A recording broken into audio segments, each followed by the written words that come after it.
Price Lord. இன்று கூட தேவன் இருக்கிறார் என்பதை மறுப்பது ஏன் தவறு என்பதை பார்க்கலாம். தேவன் இல்லை என்று சொல்பவர்கள் இயல்பாக அறிவு குறைந்தவர்கள் அல்ல, மாறாக அறியாமையில் இருக்கிறார்கள். தேவன் இருப்பதை மறுப்பது முட்டாள்தனமான தத்துவம் என்று சங்கீதம் 14:1 சொல்லுகிறது. தேவன் இல்லை என்று மதிக்கட்டவன் தன் இருதயத்தை சொல்லிக் கொள்கிறான். அவர்கள் தங்களை கெடுத்து அருவருப்பான கிரியை செய்து வருகிறார்கள். எபிரேய மொழியில் முட்டாள்கள் அது மதியற்றவர்கள் என்பதற்கு 3 அடிப்படை வார்த்தைகள் உள்ளன. முதலாவது கெசில் என்றால் மந்தமான முட்டாள், இரண்டாவது ஈவியல் என்றால் பகுத்தறிவற்ற வக்கிரமான முட்டாள், மூன்றாவது நாபால் என்றால் பிடிவாதமான மிருகத்தனமான முட்டாள். சங்கீதம் 14:1 நாபால் என்ற எபிரேய வார்த்தை பயன்படுத்தப்படுகிறது.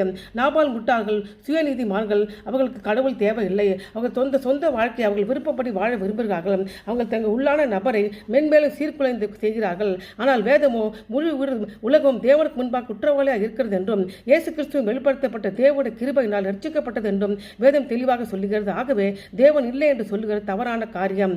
ஆமேன்.